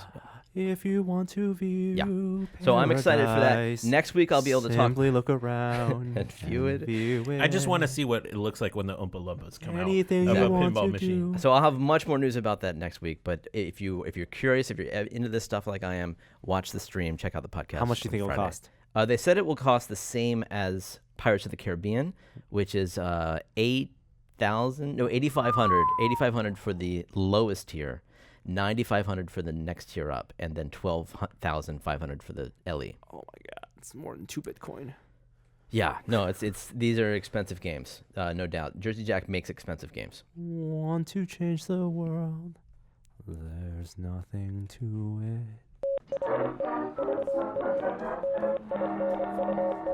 The VR Minute. Virtual reality this week. Okay, all right, let's go through these relatively quickly. Star Wars Celebration is happening right now, and presumably, not only will we even talk about this, EA is going to announce their next Star Wars game from Respawn Entertainment. The Jedi, what's it called? There's a teaser image and graphic about it. But presumably they'll also see more of Vader Immortal, the Xylem X Labs VR series. It's not a game. It's going to be like some type of storytelling narrative through ILM X Lab on produced by Oculus Studios on the Quest. Well, it's interactive though. Yeah, right. But it's not a game. Interesting. I don't think it's going to be a game. They call it a series. So looking forward to seeing that. There was a short teaser trailer that's out on YouTube right now, but who knows? There might be more. It appears there might be a lightsaber duel. Oh, they call it episode 1. Yeah. Wasn't David Goyer involved in it? I think so. That makes me less excited. Thanks for reminding me about that. It's coming out on Quest. Yeah. So that's good. Yeah. Makes a lot of sense. We alluded to this earlier. Nintendo announced that not only will the VR kit have their the games that are bundled in the various packages and SKUs that are coming out with Labo VR, but it will also work with existing games, 2 of which are Just a couple small ones. Yeah, no big deal. Nobody owns these. Super Mario and Breath of the Wild. Zelda. Yeah. Zelda and Mario in VR. So We're done here, right? It's funny that this was an afterthought, or presented as such. Like, it wasn't a part of the initial announcement. It was this little tiny teaser, not even a teaser, like a full-fledged trailer that they released after they'd announced the product. And so the Mario content appears to be some additional levels that you can now play in VR from a third-person perspective. It is worth it just for that, because Odyssey is one of the best Mario games in the entire series. But the Zelda game is the full freaking game. But you see it in a new way. Yeah. They have there's actually a menu setting in the teaser video they showed. It says the game is compatible with Toy-Con VR goggles. Do you want to use them? And you go, yes, I do want to use them. And you can change things like, I guess it's just in the options menu, switching that on. I'll bet you can zoom into first-person view. Maybe not run around, but you can probably look around that way. Yeah. How do you mount it? What do? You strap it on your head? No, you need the Virtual Boy. Like, you That's literally. what I want a tripod. You need that tripod stand. Yeah. Oh, more questions than answers. But I don't know if these are going to be available at launch this Friday. Support for those, or Why will not? they be patched, or if their content's I bet rolling it's out. ready to go. People have just stumbled upon this stereo ability like last year. Yeah. I'll bet it's ready to go. Other things, Vacation Simulator is out by Alchemy Labs, and we've played it, and we do have a review that's going up in this week's episode of Projections. I just want to clarify something that we talked about in this review, and that's like I do think this is a successful game in the same sense that like Job Sim was, and we talk about in the review how we think it's intended for people who are new to VR. It makes very, very comfortable experience, and it's fun and it's delightful. But the thing that I wanted more from this was actual experiences. I wanted to move my body through space in a way in virtual reality that you don't in job sim or vacation sim. You're usually standing in static. You're usually standing in one place. I want to experience the sensation of movement in new ways because I'm looking for the next level of VR, like more and more experiences. Or I want to physically do things with my hands and interact with the world in new ways. Most of vacation sim is picking up things and placing them somewhere else. Just like speaking physically, like what are you actually physically doing? You're maybe taking a picture out, or you're taking a picture, or you're handing something to somebody. You're moving things around by and large. Whereas at this point in my virtual reality desires, I want to interact with the world in more, more intense ways. More meaningful way. Sure. Yeah, and maybe the Duplo aspect does not cater itself to that. But that said, as we say in the review, if my family is any sign of this, it's people will love it just from an introductory standpoint to what virtual reality is. Totally. And speaking of introductory standpoints, there is I don't know if it was a leak, but people have found the Rift S intro experience in the Oculus app and have captured video, so you can actually see what the onboarding is like, and it's a mixture of the Guardian setup with the not the toy box, but the for Rift there was that mech or the robot sequence, the 80s robot. Yeah, so it's not gonna be like that as full fledged as that, but it's nice, and for a lot of people this will be maybe their first time using a device, and you don't need the camera set up, so it's a little more streamlined. I look forward to seeing the Guardian setup. Yeah, because of the pass-through. And drawing your outline. Exactly. I read the story, ABC had this, but there's apparently in New York a pop-up for the Future of Storytelling, which is a company that sets up VR experiences, and this is kind of like a combination of escape room and theater in VR. Not like The Void. It's still LBE, location-based experience, but it's not like shooting ghosts or what was the other, or going through a Star Wars world, but it's more like theater in which you're in VR, but other performers are in VR as well, and they guide you through, live actors guide you through an experience. What? Yeah. So they have one called Chained: A Victorian Nightmare, which you're in A Christmas Carol, and when you enter, actors are guides. Who are also in VR with you? In VR, but they don't necessarily have to be in that same space. Physical as you. space? Physical space. So that they might, but they are live interacting with you. Live interacting with you, playing characters. Okay. Yeah, I okay. think it's kind of cool. It's something we've been missing from a lot of LBEs. So it is a role-playing experience. A little bit. And then they have a Jurassic Flight one, which you have a Birdly-type motion platform. It might even be Birdly itself. I don't know. But this is in New York City. It's called Future of Storytelling and a story arcade, and it runs through April 21st. If I was in New York between now and then, I would definitely want to check it out. We're relying on you, dear New York listeners. I know. Send us, if you go, please let us know online on Twitter your experiences. Oculus put out a blog with Drifter Entertainment, who were the developers behind Gunheart, but they also are ex-Epic developers, and they have partnered with Epic to do the port of Robo Recall for Oculus Quest. This was news to me. I assumed it was Epic doing the Robo Recall Quest, but it's essentially like an offshoot of theirs. Exactly. So they talked about the optimizations they've done, the minor visual compromises they had to make. I mean, to be honest, a lot of visual compromises, no reflections and stuff like that. But they wanted minimal. Will you care? I don't know. Because the gameplay was what they wanted to keep. Yeah. Consistent. That was their design philosophy from the beginning, was no compromises on gameplay. It should mirror the PC experience one-to-one, which is great. Yeah. This is going to be a big game on the Quest. Yeah, and will it be free to all Quest owners? Ooh. Because wasn't Robo Recall? It was free. What a question. So if there's cross-buy, everyone who owns it already might just get it, but will it be free to new owners? Yeah. I can't see it being free for new owners. Really? I can. God. I could see Dead and Buried being free. I think, well, we will see. But Oculus put so much money into content for the Rift in its first 3 years, and they gave away a lot of content to oh gosh, when owners. You bought the Rift, you got like 6 things. They're now. I think they see Quest as actually what they wanted Rift to be initially in terms of mass market adoption. So they'll probably invest just as much in giveaways as that as well. So we will see. All right, we will see. That does it for the VR Minute. Let's move it to our last formal segment. Oh, God, I forgot about this. All right. Is this the button?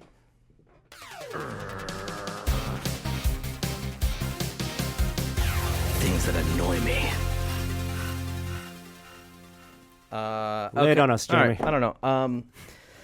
So I have a history. I have a small history in video editing. Well, I got several years actually, and so I have some tics when it comes to this kind of thing. But there's a lot of people making YouTube videos, and they shoot themselves talking to the camera, and they'll want to make an edit, and then what they'll do, usually like if you're a pro, you will cover up that edit with some what we call like maybe B-roll or footage that overlays on top of it, and then you cut back to the person, and you can't tell that there was a cut there. It's like invisible. That's clever editing.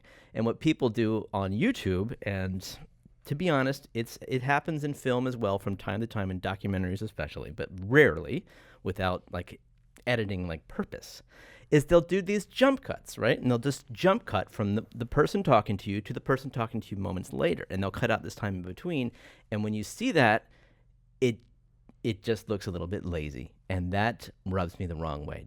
And it's not purposeful. There's no intent. It's not indicating the passage of time. Like a jump cut where you're doing something and then and maybe more in line with a smash cut in which you're contrasting what you did. Like you're bidding a process and then you jump cut to you 5 hours later, hair frazzled, like, oh my God, everything blew up. Like that would make sense. But you're talking about in a normal talking sequence to get rid of one line of dialogue. It's almost like they're typically millennials, and it's almost like they want to pretend that their brain works faster than it does, and they want people to receive their message. Wow. They want people to receive their message at this rapid pace because they're afraid that they're boring, or they can't maintain a level of interest from their viewer. They're definitely afraid of that. Unless they cut out moments of silence or thought, just natural pauses and breaths, and it really just smacks of just like fake. It's just irritatingly inauthentic, and I can't stand it. Now, I will tell you, I did first see this kind of, I'd never seen this before until the wonderful documentary, Dogtown and Z-Boys, which is about skateboarding in the 70s, and it's like, that is one of the case studies of fantastic editing. If you ever want to like see a really well edited, like where editing is an art form, check out that documentary, and they do it. But I think they do it with a level of artistry. I don't think anybody doing it on YouTube has that intent. Like they're not breaking the rule after they know it. They're just breaking it out of laziness. And it's turned into this aesthetic that I think is obnoxious. It's accepted. Let's just cut it out, people. Well, they are cutting it out.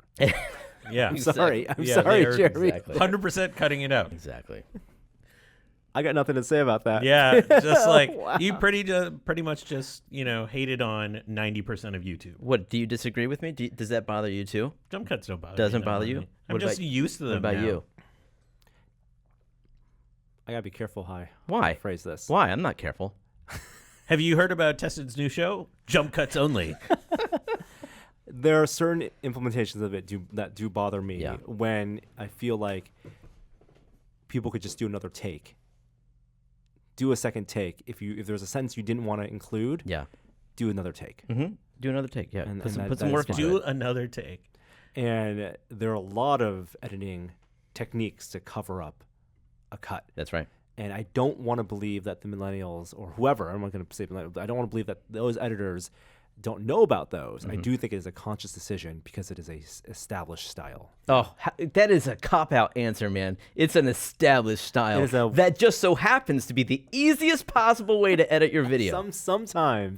Sometimes, maybe it's not the easiest way. They could have left it all there. And the fact that they're going in and making those edits in the first place indicates God. intent. It is the bare possible. I thought the Shazam talk was going to cause. Oh, I forgot about right. Shazam. Oh, it's our last thing. I just loaded up the outro. Okay. No. We can do Okay. Shazam stuff. All right, real let's quick. do Shazam. Let's do it real quick. Okay, you loved it? I No. loved it. I love this movie. I think it is a Christmas film that I'm going to watch every year, so I don't have to watch Iron Man 3 over Christmas anymore. A Christmas film that was released in April for some reason. That's fine.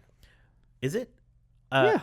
Is it a Christmas film? Yeah. It totally is a Christmas film. Santa's in there. Okay. Oh, yeah. So here are the things I did not care for All right. it. So we're going to spoilers, by the way, Yeah. for people out there. Yeah. Spoilers now. End of the Spoilers. podcast. I'm Yeah, sorry. end of the podcast. Thank you for listening. If you don't want to hear Shazam spoilers, we'll see you next week, but we're going to Shazam. Get ready for lots of spoilers. hockey tweets from me. Yeah, here it comes. I didn't care for it. I thought the kids were great. I thought Zach Levi was great. Who's that? He's Big Shazam. Big Shazam. I thought Santa in Philadelphia. That's always funny. I thought the family Shazam. The parents were good. Yeah, parents were good. Family, all of that. The acting was good. You're saying everything is good. Okay, here it comes. So I like the Billy Batson actor. Yep. I like Zach Levi. They were playing two different They characters. were playing two different characters. They did not That is a meld. massive problem. That as soon as he transformed, he was like effusive, and then he was brooding when he was a kid. Right? That's a problem. They're the same person. It was that was slightly a problem. Yes, I agree. I totally agree with that guy. One note villain, just totally No. one dimensional. I felt that the villain's tragic. He had an origin story which you don't want to know about the Joker, ironically. But so this guy, all you get is origin in the first part of the movie, and then he is one note after that. And I guess you could blame it on his family. No, you blame it on the wizard. No, but I mean, like, No, how you blame it on the family. It's both, but like the failing of the wizard Shazam is part of this. It's not like, a failing. It totally is. Like the He idea, couldn't give that. No, the guy was going to be bad. He couldn't give him the power. right? But the idea is that Billy Batson wasn't pure of heart either. Yes, he was. No, he was desperate. Shazam was No. So if you listen to this, You're guessing that. no, I'm No, not. that- no, no, that's true. He's This is right true. about So here's the cool thing about the Shazam story. It's about the fallibility of our heroes and imperfections of the heroes, including these grand protectors, like these gods, right? Shazam, the wizard, tells you the origin of like the power, right? He and the seven wizards that try to protect the earth from the seven sins look for a champion. The reason the seven sins exist is that they failed themselves, hundreds or thousands of years ago. They bestowed This is their not- this is not power important. on a being, which a kid who they thought was pure of heart, Yeah. and the kid failed them and Okay. unleashed the seven sins. And since that happened, they became so afraid of giving the powers to the wrong person that Yeah. they set up this test. And the test is imperfect because no one is perfect, and that's the problem. And by denying the villain, forget his name, Mark Dr. Strong, Savannah. Yeah. denying him as a kid even the opportunity to develop and have the potential. You can't look at a kid and say you are evil just because he's curious about some glowing orb thing. That set him on this dark path. And so when he gives Billy Batson the power, it's because he's desperate. He's looking for these people, and he's down to his last opportunity, and so he has to give He's this dying. kid. He has to do it. He has to do it. I know. So everything you're saying is right. That makes me think the wizard is just terrible person, right? The wizard is not a the wizard has there's fault in the wizard. That's what right. I'm saying. And I don't enjoy that. You That guys- there's- No, that's okay. You guys are focusing on the wrong things here. The problem with this movie as a movie was that it takes an hour for Shazam to show up. And that you know what you saw for that whole hour? Kids. Basically the trailer. You saw that whole freaking hour of a movie in the trailer where he's on the subway, he meets the wizard, he finally realizes what's going on. So you had pacing and problems that with whole this. story was in the trailer, and nothing interesting happens. You don't even meet the most interesting character in the movie until an hour into it when he becomes Big Shazam. You got to develop the characters, the relationships between him and the kids. I love the kids. The relationships. The little so sister good. was the really little good. sister, the gamer kid, like that stuff is the heart of the They film. did develop. I wanted more of that. There and that was was the first hour. You know what though, that wasn't developed enough for me in the first hour, and everything that I got from that first hour was just basically a stretched out version of the trailer. And I wanted you could wanted have more. started that movie when he met the wizard, and had a much more interesting story to tell after that, because the whole I went to see Shazam. I didn't go to see kid trying to find his mom and go into an adoptive home and all this stuff. Cold, so cold. What? I mean, I was not. That So did not move mismarketed, me. mismarketed, and poorly paced are your big concerns. I give it to Jeremy on the pacing. Yeah. The villain, it's not believable that he wants to go back to meet the wizard, that he spends his whole life doing that. Then a movie that is fundamentally about family and coming together Yeah. has these moments of just like outright crazy violence that is mismatched that tone is wise. that has been a criticism that there's some scary stuff in like the boardroom scene. Yeah. And Yeah. it's a horror director. He did Annabelle. I enjoyed it. I think it may be too intense for people. For some I thought it was kids. just mismatched. And then He's right. what kind of ridiculous villains are the 7 deadly sins? Oh, I thought that was It is great creature design. 2019. I understand that's what the source material is. Yeah. You can update it like a little bit and give They're them just names. a little more character than They their could have statues. used. They could have used more personality, for sure. Which sin are you? Ah, yes, greed. And don't forget, like the school has about 15 kids in it, Yeah. and 2 of them are bullies, and they're just like kids who drive a Ford truck, and for whatever reason, They were awful. like they go up to him and they're like, "We're gonna kick your butt," and then the kid's like, "Nuh-uh, because I know Shazam, and I'm gonna bring him to lunch tomorrow," and they'll be like, "Okay, but we'll kick your butt after lunch tomorrow when he doesn't show up." That's so 80s. It was so stupid, dude. It was really dumb. And like, first of all, worst description of bullying ever. And then the other thing is like, what, just everything that happens in that school is just so off. The no adults ever like, and Wow, you guys are parents. no, the thing that really struck is so the whole movie rests on the relationship between he and his foster brother. Yep. And so he like films him and he's like, show me your powers. Yep. And then gives the speech that is like, you're not using these powers right. Like, no crap, dude. You're the one that's been pushing him to do stupid stuff like buy beer with your power. Yeah. So I didn't buy the moment when he's like, you have to be a better superhero, No, I didn't which is either. like a key moment of the movie. I bought it. What happened at the end with Oh, like I loved it. like- The payoff was so good. that was the only thing I didn't anticipate, but I was not satisfied. I did not feel like, What? oh, I should have seen that coming. You Like, weren't supposed to see it the coming. whole movie was completely predictable up until that point, and Mm-hmm. that was like the very end when all of his brothers and sisters become Shazams themselves. Yeah. And I was- I thought that was Awesome. a nice payoff, That was actually. so satisfying. I was waiting for that because I knew it from the comics, and the fact thought that it they was a did nice it, I'm like, payoff. oh my god. It was kind of a bold move. I don't know. I thought like the whole movie was just there wasn't a single twist besides that, and it was way too late for a twist to come. And I did not. I did find some moments funny. Like all of the stuff with the coming up with the name for him. That was funny, and I laughed out loud, and I enjoyed those moments. But the movie, I will not be seeing this one again. I gotta say, Wow. "Lightning from My Hands" is stuck in my head as a song, so I'll give him credit. The for Rocky? that. Yeah. The Superman cameo was so dumb. That was unfortunate. Like, just either get him yeah. or don't. Yeah. They Showing him from like torso down, dumb. yeah. Yeah. What was the post credits thing? Mr. Mime. So I was disappointed by the post-credit scene because Mr. Mine's a weird villain. Might as well have Mixapixel, right? Like it's like this alien space bug caterpillar that is super intelligent and evil. That's the kind of thing that like modernized that. I don't need it to be a literal adaptation of the comic book. I really was hoping for the Black Adam cameo at the end. So, are we assuming that when the wizard describes their champion, that's Black Adam, right? And I was like, yeah, because there's only That's six sweet. of them now. The seventh one, it's got to be. Let's go back to who was the original failed student, Yeah.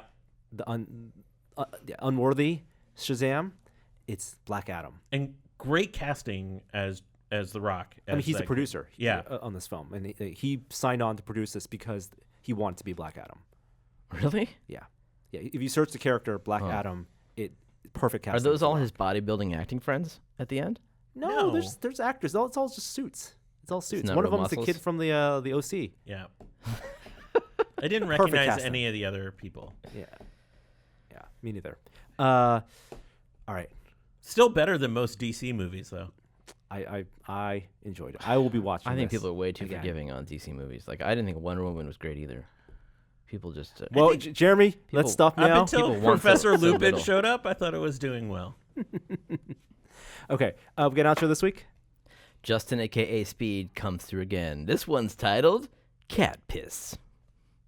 Hi there, I didn't see you.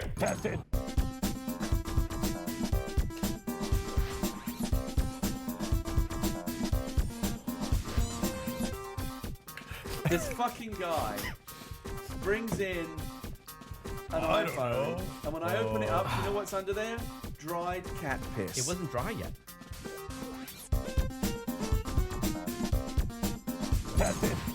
That sounds like he says cat piss. It does. It's classier when he says it in that British accent. All right. See you next week. Bye.